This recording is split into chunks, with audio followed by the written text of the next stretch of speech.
Hello everyone, কেমন আছো তোমরা? সবাই জানি অনেক ভালো আছো, আর আমিও অনেক ভালো আছি। আর আজকে যেহেতু রাখি পূর্ণিমা, আর প্রথমেই সকলকে বলে রাখি শুভ রাখি পূর্ণিমার শুভেচ্ছা ও প্রীতি ও ভালোবাসা। আর আজকে যেহেতু রাখি পূর্ণিমা, তার জন্য বাড়িতে ছোটখাটো একটা গেট টুগেদারের আয়োজন করেছিলাম। এই আলমারিটা দেখানোর একটাই কারণ যে সারা বছর কিন্তু আলমারিটা ঠিক এরকম ভাবেই থাকে। তো যাই হোক, আমাদের বাড়িতে অতিথিরা আসতে শুরু করে দিয়েছে, তোমরা তো দেখতেই পাচ্ছ।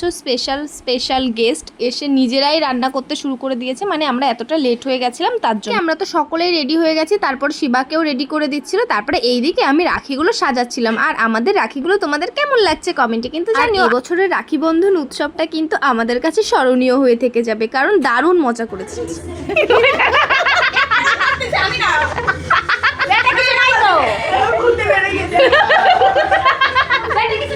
এদিকে কিন্তু ফটো সেশন শুরু হয়ে গেছিল। আর তুমি ওরা ভদ্রলোক না, যেরকম সাজিয়েছো জানো তো।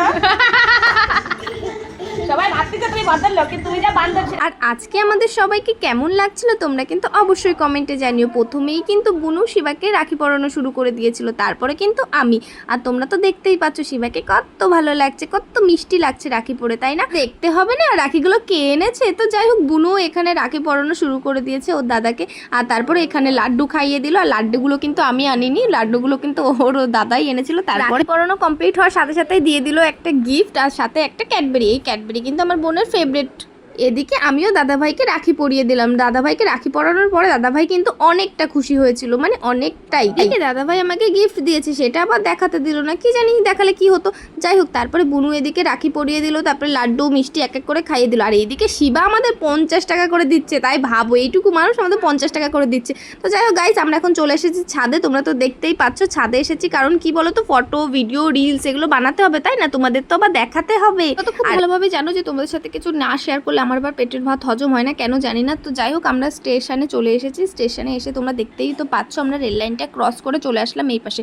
আর তারপরে চলে আসলাম এই বোনটার কাছে রাখি পড়তে। এখানে এসেই দেখো বুনু তো আবার সাজুগুজু শুরু করে দিয়েছে। তারপরে আর কি, তারপরে একটু তেল ভরলাম গাড়িতে, আর চলে আসলাম আর একটা বোনের কাছে। তারপরে ও রাখি পরে নিল, আর এদিকে আমিও আমার দাদাদের জন্য আরও কিছু রাখি কিনে নিলাম। আর এই দেখো, এই কাকুটা রাস্তার মধ্যে হঠাৎ করে সাইকেল রেখে দিয়েছে, কি জানি কেন। তো যাই হোক, তারপরে ক্যাফেতে চলে আসলাম, আর ভাইদের সবাইকে রাখি পরানো শুরু করে দিয়েছে। এদিকে বোনও রাখি পরিয়ে দিয়েছে। তারপরে ভাই না আবার হুট করে বোনকে প্রণাম করে ফেললো।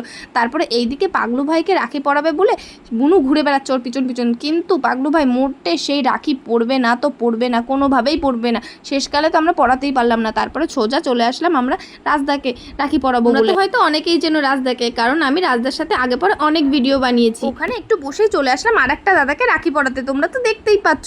আর ওই জন্যই তো বলছিলাম যে এই বছরের রাখি পূর্ণিমাটা সত্যি আমার কাছে অনেকটাই স্পেশাল।